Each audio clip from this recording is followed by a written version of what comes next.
Lecture de l'Évangile de Jésus-Christ selon saint Matthieu chapitre 7. Ne pas juger les autres. Ne jugez pas les autres, et Dieu ne vous jugera pas. En effet, Dieu vous jugera comme vous jugez les autres. Et il vous donnera comme vous donnez aux autres. Tu regardes le bout de paille qui est dans l'œil de ton frère. Mais le tronc d'arbre qui est dans ton œil, tu ne le remarques pas. Pourquoi donc?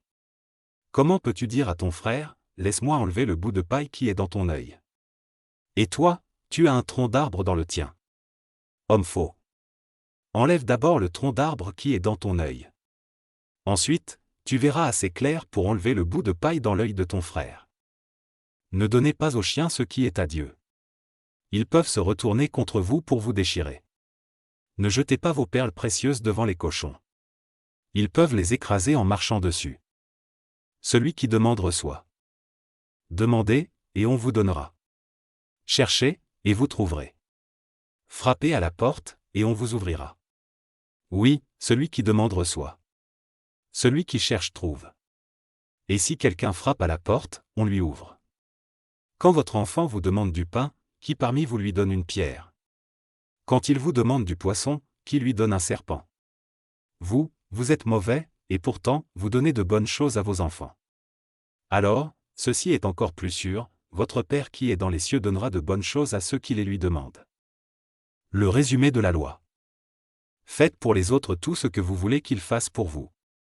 Voilà ce que la loi de Moïse et les livres des prophètes commandent. Les deux chemins. Entrez par la porte étroite. En effet, la porte qui ouvre sur la mort est large, et le chemin pour y aller est facile. Beaucoup de gens passent par là. Mais la porte qui ouvre sur la vie est étroite, et le chemin pour y aller est difficile. Ceux qui le trouvent ne sont pas nombreux. Les faux prophètes. Faites attention aux faux prophètes. Ils viennent à vous, habillés avec des peaux de mouton. Mais au-dedans, ce sont des loups féroces. Vous les reconnaîtrez en voyant ce qu'ils font. On ne cueille pas du raisin sur des cactus. On ne cueille pas des figues sur des plantes piquantes. Oui, un bon arbre produit de bons fruits, un arbre malade produit de mauvais fruits. Un bon arbre ne peut pas produire de mauvais fruits, et un arbre malade ne peut pas produire de bons fruits. Quand un arbre ne produit pas de bons fruits, on le coupe et on le jette dans le feu. Donc, vous reconnaîtrez les faux prophètes en voyant ce qu'ils font. Les vrais disciples. Pour entrer dans le royaume des cieux, il ne suffit pas de me dire « Seigneur, Seigneur ». Il faut aussi faire la volonté de mon Père qui est dans les cieux.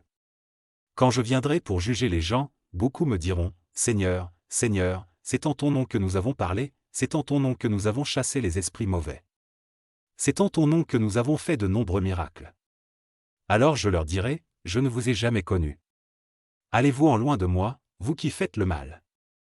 Les deux maisons. Celui qui écoute toutes ces paroles et m'obéit, celui-là ressemble à un sage. Le sage construit sa maison sur de la pierre. La pluie tombe, les rivières débordent, les vents soufflent et se jettent contre la maison. La maison ne tombe pas, parce qu'on a posé ses fondations sur de la pierre. Mais celui qui écoute mes paroles et ne fait pas ce que je dis, celui-là ressemble à quelqu'un de stupide. Celui qui est stupide construit sa maison sur le sable. La pluie tombe, les rivières débordent, les vents soufflent et frappent la maison. La maison tombe et elle est complètement détruite. Jésus enseigne avec autorité. Quand Jésus a fini de dire toutes ces paroles, les foules sont très étonnées par sa façon d'enseigner. En effet, il ne fait pas comme les maîtres de la loi, mais il enseigne avec l'autorité que Dieu lui donne.